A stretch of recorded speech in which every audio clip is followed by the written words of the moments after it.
Thank you. Well, I am so excited about what Turning Point is doing in the field of education. The fact that they've invested so much in launching Turning Point Academy, having Hutz on board, and the vision that he's cast for this organization, and what hopefully all of you will be a part of and will support. Because education, I have found, is the civil rights issue of our time. And I know you've heard other people say that as well. But it truly is, because it's being withheld from so many. And it has been the key to my success and the key to my husband's success coming out of, for both of us, single-parent households. The only way that we've been able to succeed in life is because we had education opportunities that allowed us to get there. And of course, by the grace of God, who has led us to be able to have this platform and this influence. And so what we're doing is using that in order to advance others and allow them the same opportunities, including our own children. And as it was mentioned, I'm a CPA. I went to school. I met my husband at Florida State University. I wanted to get a degree that I knew I could make money, right? That's what I cared about, just like a lot of kids that are coming out of college or coming out of high school and choosing their pathway. How do I make money, right? That's what they're thinking about. Thank God there are lots of young people here. You know, there was no Charlie Kirk when we were in school to inspire us to conservatism and getting active. Thank God for him. At the time, we just cared about, providing for our families and giving our children a better education opportunity than we had. And so got my CPA, got my master's in accounting, worked in the investment management industry for 20 years. And like most families, I exercised school choice by buying a home in the neighborhood that I wanted my children to go to school. Right? My husband and I drew a box for the realtor and said, we want a home in this neighborhood or in this area because we want our kids to go to this elementary school and this middle school and this high school, because the state told us that those are A schools and they have the best scores. And we thought, well, our job is done. We make sure they do their homework at night. We read to them and we check those boxes, and they're going to get a great education. They're going to go to great colleges, Harvard or wherever, and we've done our job. Well, we have 3 boys, as was mentioned. Our oldest started through the public school system. And I have to admit, our oldest is very much like my husband. He's very easygoing, very intelligent. He would do well in his schoolwork. And when he was done with his schoolwork, he would just read and be quiet and didn't have any behavior problems or any issues. And so we thought, wow, this is going really well. Well, our second son, who we call little Erika, sometimes, he was not so easygoing. And though he was very intelligent, he was not the type to, when he was done with his work, sit quietly, right? He was very active. And school was basically a nightmare for him. He was bored, he would act up, he wanted attention, and I would meet with the school and, hey, do you want me to bring in some workbooks that he could do? Can he do this or that when he's done with his work? What are you doing for discipline? I remember I met with the guidance counselor and one of the assistant principals, and they said, when he's supposed to be reading, he'll get up like 10 times during the reading period. And I thought, well, what are you doing the first time he gets up? I mean, why is he getting all the way to 10 times? I mean, at home, he would get up one time when I told him not to, and that would be it. And they said, we don't really give consequences. We redirect. I said, listen, if you don't have any consequences, you don't have any rules. And Darren knows that. So he's going to do what he wants to do. Well, after much frustration and pleading with my husband, I'm like, we have to put him in private school. And I found a small classical Christian private school that I could afford in what was left on my credit card. And I told my husband, I'm done. This is in October of his first grade year. Okay, so we didn't last long with this one in the public school. And I went and toured it. And I didn't know anything about classical education. I didn't know there was even a difference, right? I thought everybody was pretty much learning the same, probably how I learned. I'm not an educator, right? So I go and the gentleman, the principal at the time, explained to me what they were learning and what he would be learning in first grade there. And I'm like, wow, he's not learning any of this. And I don't think this is anywhere on the menu at this public school, because I went to the public school. I said, show me the hardest thing you're going to teach my kid this year. And they showed it to me, and I said, he learned this in preschool. So of course he's bored. But when I went to the classical Christian school, he said they're going to learn about all of this historical information, all of these stories. They're going to read classic literature. They're going to memorize poetry. And my eyes were opened. wow, this is completely different than what he's getting in the public school. He's going to love this. So we switched Darren from the public school to this private school. And of course, we had to switch our work schedules around because there's no buses, no transportation. We had to pick him up after school. And I go after the first day at his new school, and Darren jumps in the car, and he's like, Mom, did you know about the Crusades? And he just proceeded to tell me all the way home all that he had learned that day. He was so excited. And every time I tell this story, I get emotional because this child went from crying, gnashing of teeth, never wanted to go to school, absolutely miserable, to loving school, loving learning, loving what he was learning, and being so confident that he could succeed with his education. That's life-changing. And at that point, I thought, how many other Darrens are out there whose moms may not be as tenacious as I am, that's going to meet with the school, meet with the district, look for another option, put it on a credit card if you have to. I wasn't going to give up until I found the right fit for my child. But not everyone has resources. Not everyone has those kind of problem-solving capabilities. And what can I do, since I found a solution for my son, to help others do the same? Well, my husband and I got an opportunity to help start a charter school in our community, a Hillsdale College affiliated classical charter school. And he was on the board, I was the director of operations, and we worked really hard for 2 years along with other parents, all volunteers, to open up a school. We opened with 400 students and 400 on a waiting list. And we did virtually no marketing. But in Naples, where we live, there really weren't other options. You either went to the A schools, or you paid a lot for private schools. And so I thought, you know what, I'm not alone in this dissatisfaction with the public school system. I ran for school board, I won, and I served on the public school board for 4 years. Now, unfortunately, I was in the minority. So I was on the wrong end of a lot of 3-2 votes. But I learned a tremendous amount about our public school system, how it works, what the laws do and don't do, and how to advocate for parents. And I use that platform to advocate at the state level for school choice policy. Because what I discovered as a member of a public school board is that this system is not going to reform itself. And even when you're on the inside like I was, and even if I had the majority of the votes, that system, that monopoly, was not going to serve parents the way that a free market would. And so I really have dedicated my time, since my time on the school board to now, to advocating for free market policies in education and convincing people like you to do the same. You know, we have a lot of half measures when it comes to school choice in this country. And I live in Florida, and they like to say we're the school choice state. And we do have a lot of choice programs, but it's all piecemeal. It's not a free market. And frankly, there really isn't a free market that we can look to right now in the country that's operating in a way that serves every student and every family the way a true free market in education should. If we design an education system today, I'll ask you this, what would it look like if there were no public education, no publicly funded education at all?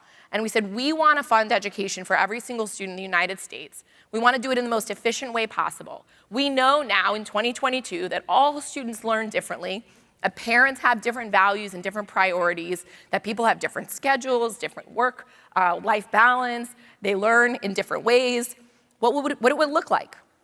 Would we go, we're going to have a central office, right? And we're going to give them all the money, and we're going to have teachers' unions in there telling them how they can run and what hours they can work. We're going to have class sizes, so you can only have a certain number of kids in each class. And we're going to have them go to school from 8 to 3 every day, but only for 9 to 10 months out of the year, and give them the whole summer off where they can forget everything they learned. I mean, how ridiculous is this system that we've been operating under for the past 100 years that really hasn't changed very much? But there's a glimmer of hope, because there are little pieces of education freedom around our country that show us that when we offer the ability for parents to choose, they will design an education for their children that is unique, that works well for them, and education entrepreneurs like myself are going to rise up and come up with solutions that meet those parents where they are and what they're looking for their children. It wouldn't, this education system that we would design it probably wouldn't include charter schools. And Hutz mentioned I run an organization called Optima Ed, and Optima Foundation is our nonprofit that raises money to help start charter schools in communities. We've started 5 schools so far. We've got another one coming next year. And we have brick and mortar schools, we have a virtual school, all publicly funded, so they are tuition free. So obviously I'm a proponent of having charter schools and having those choices available, but what is a charter school? I have to have permission from my competition to exist, right? In Florida, I have to go to the public school district and say, please, can I have a school in your district to compete with you and take your students? And they reluctantly say yes. And then I have to, every month, have a relationship with these people at the district when they know and they feel that I am a threat to them and to their existence. So charter schools, although they are helpful because they do give parents a way out, they're privately run, publicly funded, they're part of the solution today, but they're not where we're going. We also have some other programs in Florida. Some would refer to them as vouchers. We call them scholarship accounts or scholarships because vouchers has kind of a negative connotation. But they have all of these requirements in order to qualify. You have to either be very low income, maybe you live in a district with failing schools, maybe you have a student with special needs. So if we were designing this system, this ideal system, would we put these scholarship accounts in and say, yeah, but you can only get them if you meet all of these requirements? Well, let me tell you what's wrong with that, because I want to go down this path just a little bit, because I am a proponent of universal education savings accounts or education scholarship accounts. Very similar to what just happened here in Arizona. Go Arizona for universal choice. Hopefully this is implemented in a way that truly brings a free market in education to Arizona, and it will be the beacon of the nation when it comes to education freedom. Now, why though, and you probably, if you live in Arizona, you've heard this argument, why would we give this money to rich people, right? Why should rich people get a voucher when they can pay for private schools themselves? Well, the reason why we have to have universal choice and every single person has to be able to take advantage of those scholarship accounts is because of what you've seen in Florida. Even though we have vouchers, we have scholarships, we have tax credit scholarships available, because there is a limited number of them and it is a limited market, you have limited options, right? You need them to be universal so that the education entrepreneurs and those that are coming in to offer seats, whether they be in private schools, virtual schools, micro schools, pods, they know that they have a wide variety of people who can select those options. You're just not seeing the supply come in because the demand side of the equation is so limited with the number of people that can take advantage of those options. And I'm just telling you now, if every person, every parent has this scholarship and is able to shop those options, you're going to see a plethora of options and innovations come about for parents to choose from, because they know that if they come into Arizona, every single parent out there is a potential customer. I mean, think about what I have to do in the state of Florida if I open a private school and I want to take the scholarships. I have to spend, if I'm sending out a postcard, the entire back of the postcard has to tell them how they qualify. There's an income chart. If you have 4 kids, you make this much, then you qualify. If you have 6 kids, it's a whole process for them to even know if they qualify. Versus, I send a postcard and says, every single one of you, every single one of your children has $6,500, $7,500 that you can put towards this private school tuition. How much more effective is it for those of us who are offering schools of choice to be able to go into those communities and make that happen? Well, what else do we need choices of? There's things that we don't even think about because we've never had these options before. But let's start with some more obvious ones, like teachers' unions. God bless the Christian educators. Make sure your teacher friends know about that, because many of these teachers belong to the unions because they think that's the only way for them to get liability coverage. The unions tell them, if you don't have a union membership, no one's vouching for you, no one is fighting for you. If someone accuses you of something, you're bankrupt and you're done.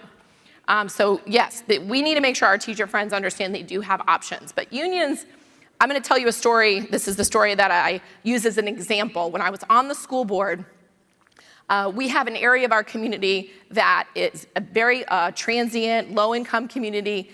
It's kind of geographically isolated. And we did a workshop and found out that these teachers in that community, 20% of them were new teachers. And these are Title I schools, and they're low performing. Well, what was that number in the rest of the area of our county? 6%. 6% of the non-Title I schools had teachers were new, 20% in that area. So everyone could agree. I don't care if you're liberal, conservative, if you care about kids, you have to even that out. At the very least, it should be equal, right? So we set aside $7 million out of our budget for negotiations in order to provide escalating bonuses for veteran, high-performing teachers to go out into that community and stay for 3 years to teach there and help bring that number down and obviously help the students perform better. Everyone agreed. This was amazing because out of five people being in the minority, we hardly agreed on anything, but everyone agreed that this was a good idea.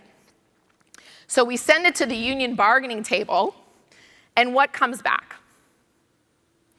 So the idea, and I'll tell you the idea was $1,500 the first year, $2,500 the second year, $5,000 the third year. So the longer they stayed, veteran, high-performing teachers, the more money they would get, because you want them to fall in love with that community and really have an impact. What came back from the bargaining table was $2,500 for every teacher that teaches in that community, regardless of their status, regardless of their performance, just for the fact that they were teaching there. So what did that do to the number? 20% versus 6%? Absolutely nothing. And what did it do for the kids? Nothing. But the union got what they wanted. So that's just one example of many. There are so many around the country, but the great thing about school choice is that we don't have to deal with teachers' unions and their restrictions. The rest of the country, these non-unionized industries like the one I worked in, you're there because you want to be there. I'm employing you because I want to employ you. You do a good job, I'm going to pay you well. Especially in teaching, we want to attract the best teachers, and frankly, we want to get rid of the bad ones. And unions really prevent us from being able to reward people who are doing extremely well and from being able to get rid of the ones that are not. So we need choice from unions. This is a controversial one, but we need choice from class size. In Florida, we have a constitutional amendment that says 18 students in K to 3, 22 students in 4 to 8, and 25 students in high school. Have you ever seen the videos in China where they have these master teachers and they're pumping them into all these classrooms and lecture halls around their country because that teacher is so good? We can't do that. Why? Because we have to employ a certified teacher in every classroom, and that's expensive. We have to be able to scale great education and great teachers, and we cannot do that when it comes to class size. But maybe you're a parent who cares about class size. Maybe you want your child to only go to schools that have 10 to 12 kids in the classroom. That's fine. That's your choice. But give other parents the choice to go, I want my child to be in this teacher's classroom, even if there's 100 kids in there, or 50, or 30, right? We have to be able to choose the environment that we want our kids in. Think about this in Florida, where students are taking college-level classes in high school and getting dual enrollment credits. The person who is able to teach 100 of them when they're 19 can't teach 30 of them when they're 18 because of the class size caps. It's ridiculous, right? So we have to get rid of these restrictions that just don't make sense and don't allow us to scale. Well, I know because you're here at Turning Point, you're going to identify with this one. We need choice from ideology, right? I mean, these days, that is one of the #1 things that people want choice from. We're tired of the indoctrination of our students, and I've been talking about this since before it was cool, honestly. Someone sent me an article from back in 2014 when I got on the school board. There was a Dear Colleague letter, maybe some of you remember this, from the Obama administration, talking about that we had to have gender-neutral bathrooms, and we were fighting against that back then. This is not new. This gender ideology thing is not new. It's been building up for quite some time. And I talk about, This whole idea that the public schools don't teach religion, like they're religious neutral, is ridiculous. They are teaching a religion. They're teaching the religion of secularism. And so we have to have freedom to choose other types of education. And there's many of us who believe that without Christianity infused into the education, it's not an education at all.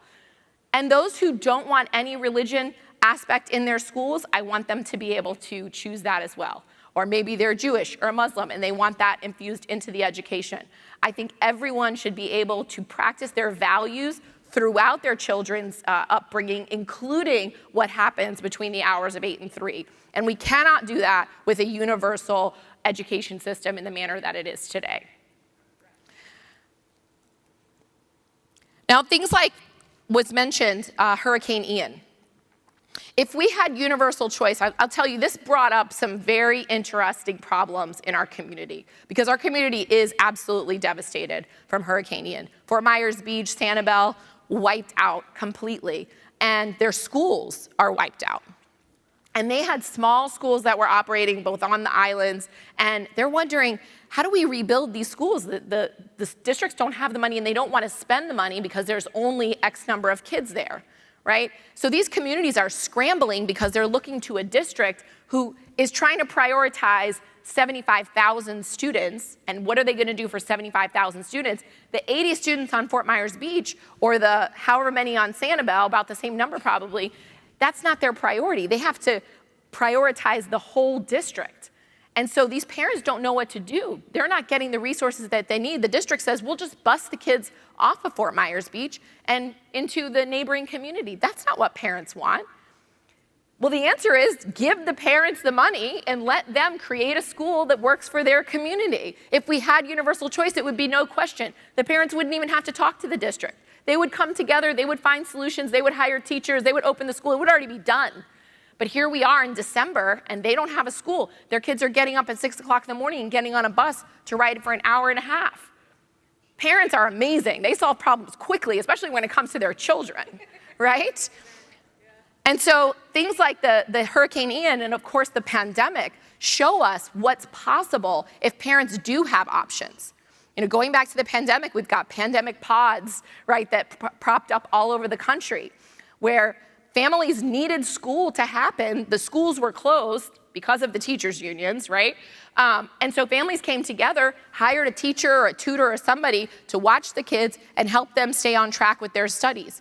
That should be happening all over the country anyway, right? Parents who believe the same way, who have the same values, who want the same thing for their kids, find one another, hire the appropriate talent, and it doesn't have to be a 70,000 square foot building like our charter schools. It could be in their church. It could be in their community center, right? And kids can get a great education that way, and they should be able to do that.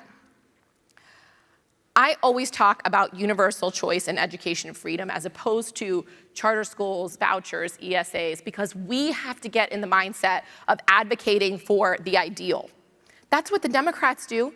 That's what the liberals do. They give you this vision of the ideal, and they sell it, and nothing less than that ideal is going to work for them and for their platform. I feel like we don't do enough of that, and we take these piecemeal solutions, and we accept that. Hutz was just telling me about what they do in Illinois, and you get a tax credit, and you have to pay over, and then you got to come back, and they call it school choice. And we celebrate when we win a little tax credit. We celebrate when we get a charter application passed through the public school district, you know, on a 3-2 vote, which is what I've been through. We shouldn't be celebrating those things. We shouldn't be settling for those things anymore. It's all the way education freedom. Every single family has the ability to vote with their feet. Every single child is able to get a customized education that works for them. And the vision of putting together an academic experience that works for every single child and giving parents the power to do that, escaping from the ideology of the traditional public schools, that has to be what we demand, and we settle for nothing less. Yes, absolutely. So how do we get there, right? That's the big question. How do we get there? As mentioned, I've been advocating for school choice in Florida for the better part of 10 years. And we have a Republican legislature, Republican House, Republican Senate, Republican governor. We have for the past 10 years. So why don't we have universal choice?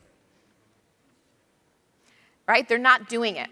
They're not doing it. They're giving us piecemeal solutions as well. So it's not just the Democrats and the unions that are blocking what we need. It's also the Republicans. It's the elected officials. And we have to demand a different pathway. We as parents are the biggest voice, the biggest voting bloc, if you will, in whatever locality, whatever state you're in. And that's what we've seen make a difference in a lot of these states and a lot of these elections. It has to be an issue at the forefront of every political activity that you are in as a parent or as a grandparent or even as a community member, as an activist. Do you support universal choice? And hammer them on every question, every forum, every time they hit a microphone. We want them to take a stand on universal choice or not. We saw it happen in Texas.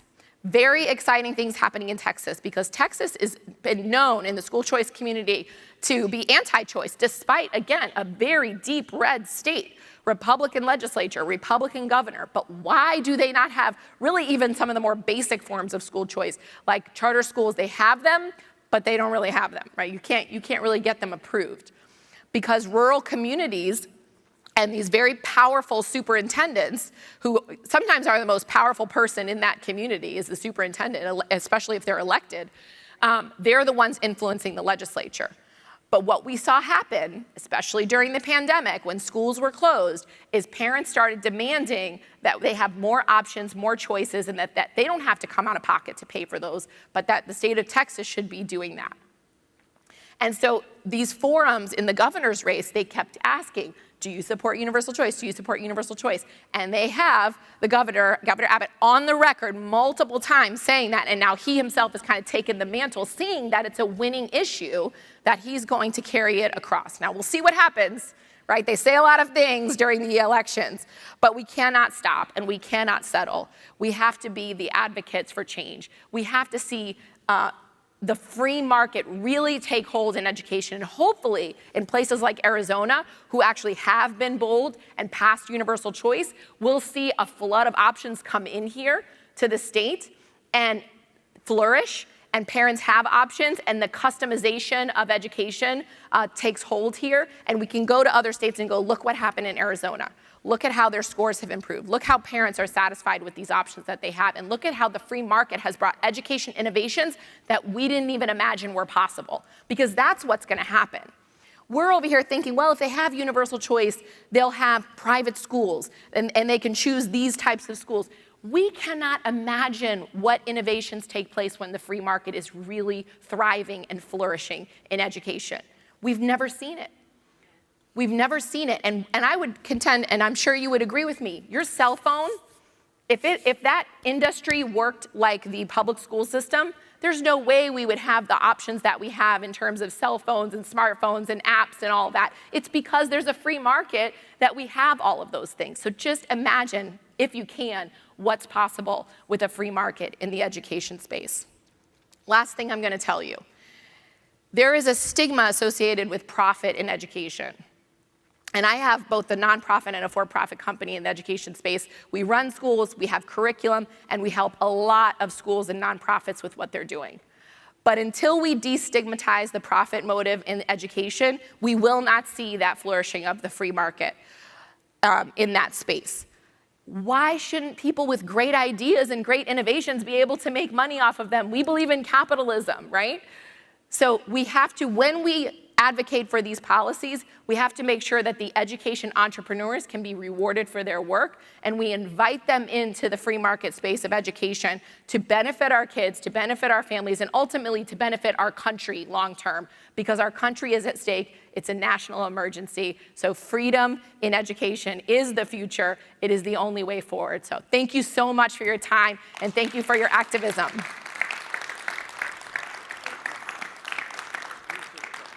Oh, sure. We're going to take a couple questions, so that's awesome. I love taking questions. See, I knew there'd be questions. You were amening here, so we'll start with you. Sure. Hi, my name's Alexis. I actually live in Hillsdale, Michigan. So my son is. Oh, awesome. I always like to say my son is at Hillsdale College, but he's in first grade. So. So I'm a public school educator, and one of the things that I come up against is all the special education and the IEPs, the 405s, and how much power those kids and parents have over what happens in my classroom.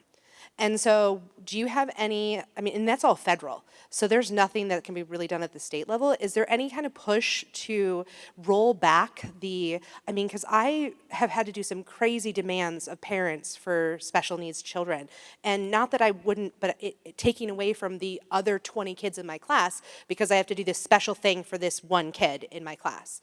And so is there anything, do you have any ideas on what needs to be done at the federal level to amend this? Well, definitely when we get rid of the Federal Department of Education and localize all of the control into our states, that's a start.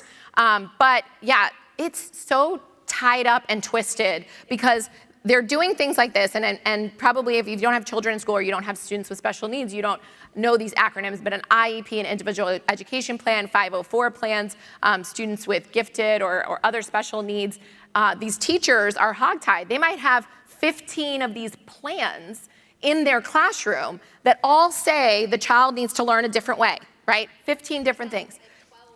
12 of them. And you have to teach one class in 12 different ways every single day.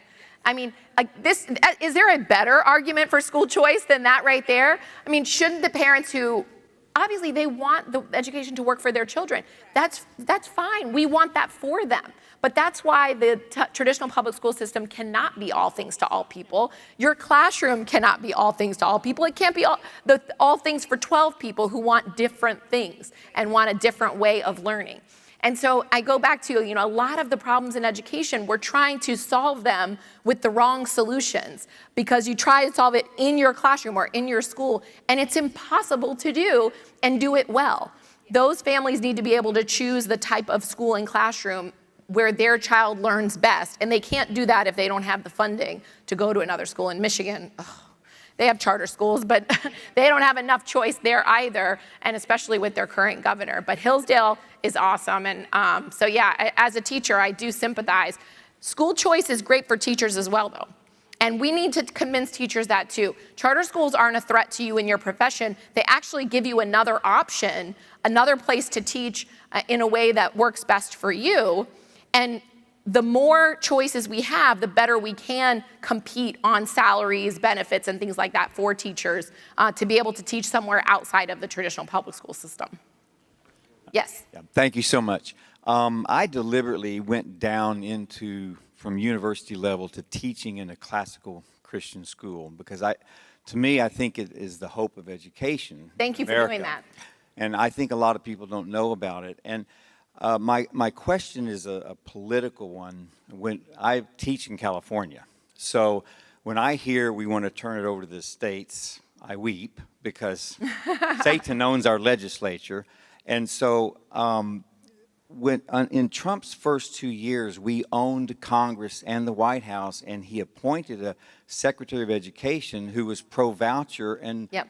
We were all so excited. We thought it was coming. I just want to know what happened and why can't we get the Republicans to support this voucher program? You have to read Betsy DeVos's book. It's very good and explains all that she went through to try to get the universal vouchers across. It is a political issue. It's a political question, and also goes back to even people on our own side are not helping us in this arena.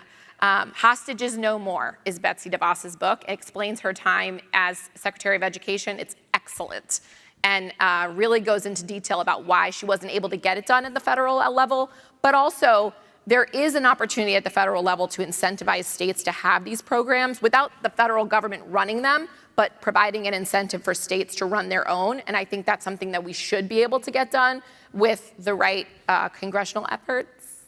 Looking at my husband over there, and the right president. But again, just like in the legislatures, there has to be a pressure for it. There's pressures coming at these politicians on all these different issues. The immigration, the economy, inflation, all these. We have to make this at the forefront.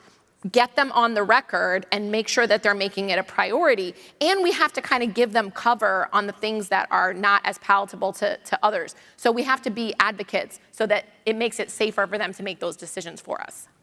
Erika, Yes. now, this young lady will not say this, but Jeannie is a superstar in our state of Illinois because, you know, we don't have a lot of bright lights, but Jeannie ran for governor.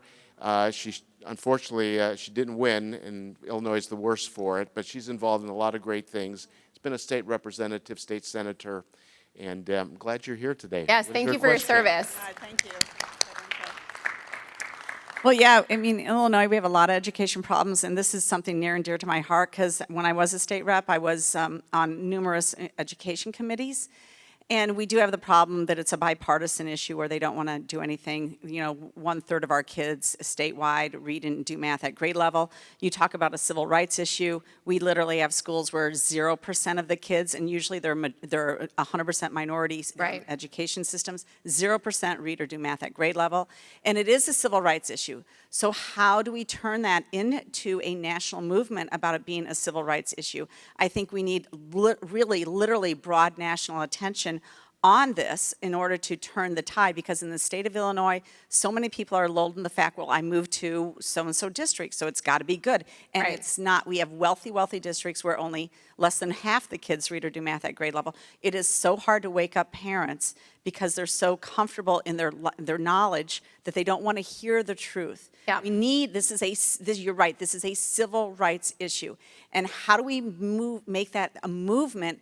And then secondly, what are the national education, I guess, school choice areas where, or coalitions that you work with that you find are credible and doing the best work? Thank you. So I'll start with the first one. How do you make this a national movement? And you have both ends of the spectrum that you have to engage, right? You have to engage the parents who are in schools that have 0% of their students reading and doing math on grade level. And that's difficult because they don't see a better way in many cases, right? There are a lot of them that want better for their kids, but they don't trust the government to give it to them. They don't have the income to get it for themselves. They don't have the influence. And so why try? Why bother? You know, and they don't have the time, right, to be advocates, to travel the state, to go to school board meetings, to do all these things.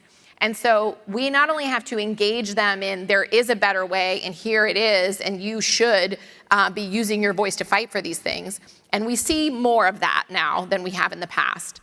And you have to engage on the other end of the spectrum because some of my biggest detractors when I started the very first school were my neighbors.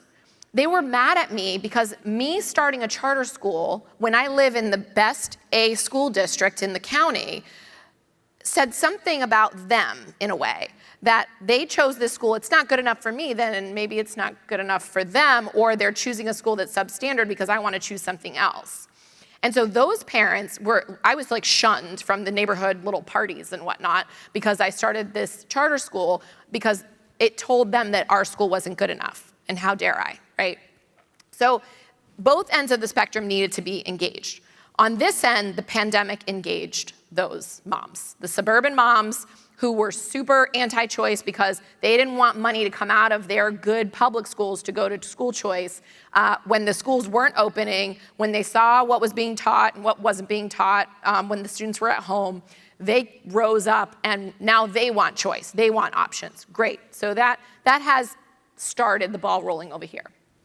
On this end, there's been a movement of low-income and especially minority communities wanting to start their own charter schools, wanting to homeschool, wanting to have resources to be able to do that. And if you're not on Twitter, I mean, Twitter's kind of the place to be when it comes to school choice. And I follow a lot of people, most of them Democrats, in Democrat communities that are engaging their communities in this effort to help them to homeschool, to help them to start schools of their own. And the biggest thing that we can do to make this a national movement is not make it political in terms of it's a Republican issue or a Democrat issue, right? When we talk about school choice, we have to say, I don't care what you believe. You might want woke ideology in your school. That's great. I love that for you. You should do that in your school where you choose and you know what they're teaching and you can send them there. But you have to respect my ideology, my religion, my values, and let me take my money and my child and take them somewhere else. Now, we know what America's values look like, so we know what happens when they shine the light on these things. But providing those options and making sure that in those communities, especially where they have some sort of option, giving them some hope that advocacy is going to help their children and help them because this is not satisfactory, we have to engage those conversations. It can't just be with Republicans. It can't just be with our side. It has to be universal in the truest sense to give voices to both ends of the spectrum, if you will. Erika, do you have time for just 2 more questions? Yes, and I'm going to, American Federation for Children, I do a lot of work with them. They do great policy work across the country. So from a policy perspective, I'm sure they're already engaged in your state. I would just, and Yes Every Kid is another one that's doing a lot of great policy work on school choice. Great, thank you. David here teaches at a school in Phoenix that we know very well called Dream City School. That's right. Yeah, thank you. Thank you for speaking today. I appreciate your story, especially about your child. It took, I think it takes us as parents, I have 3 of my own that are now adults, that it takes something tragic, not to the point where it wakes us up, right? Mm-hmm. For me, I've been a public school teacher and now in the Christian school for the very first time for over 30 years, wanting to run away from education.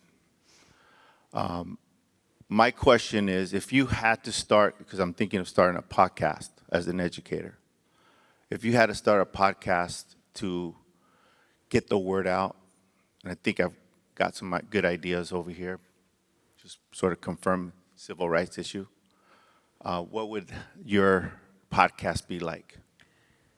Well, I think with anything, when you're trying to convince people of a certain way, you have to give them a vision of what it can be. So often we talk about what we don't like, right? The bad things that are happening in our school districts, this ideology, the gender dysphoria, the hiding things from parents and not having parents' rights. I mean, you could do a whole podcast on what's wrong with education. And people would listen to that. We like to talk about what's wrong, politics, but what is possible and what could be, right? A vision of what it could be, what it could look like, what it should look like. Educators that are doing innovative things that are inspiring and that other people can not just say, oh, they're doing a great thing, that's wonderful for them, but how can I do it, right? And that's a lot of what I talk about when I do charter school conferences and things like that, is how can you take what I've done, what I've learned, and you do it, right? I'm not special in the sense that I have any special skills to do what I've done. Not when we first started, we didn't know what we were doing. I just read a lot. I listened to a lot of podcasts, right? I read policy and I just dug in and researched, but we weren't anything special. And education shouldn't be that complicated. I mean, parents and communities did this on their own for centuries before we had this behemoth of a monopoly. And so making it something that people can actually take action on and something tangible, something that they can see, that they can actually get involved in and see a pathway to success, that's something I think we need more of in our public dialogue around education. We've got to shift from, okay, we all know it's broken. It's horrible. And that sometimes gets people off the couch. But then where are we going? How do we get there? And how do we get more people to take steps towards true education freedom? Great. Last question. Okay. Yeah, is the argument being made to these legislators in places like Florida and Texas that you mentioned, Republican legislators, at least privately, that school choice will help generate a generation of more conservative-minded voters in the future? Absolutely. That, especially, Hillsdale has done an awesome thing in helping with develop curriculum for classical charter schools and allow that to be used for free across the country. I know Turning Point Academy is getting ready to do the same thing. I mean, they're going to have a huge impact on curriculum and training across the country as well. So we're seeing that proliferate, and we're seeing huge demand for that from families. I know that argument is being made, especially because you can easily make the argument, like if you leave them in these public schools, they definitely will not turn out to be conservatives, right? So we have to get them out of there, and not only getting them out of that, but again, going back to what's possible, look at all the resources that are now available for schools of choice, whether they're private, charter, homeschools, micro schools, curriculums that are actually going to teach them. And what I talk about our schools, they teach the true history of the country and the true history of the world. And if you know the information, you read the source documents, there's no other conclusion to come to but that the United States of America is the best system of government that's ever existed, right? So if you're not lying to them and you just give them the truth about our history of our nation and the world, there's only one logical conclusion, that is to be a patriot of America, right? So that argument absolutely is being made, not just privately to these legislators, but now we're being very open about it. Listen, we need more patriots in this country. We need to stop raising people, raising children who hate our country, despite what their parents would teach them at home, because of all the time that they spend under the tutelage of the teachers and the teachers union advocates.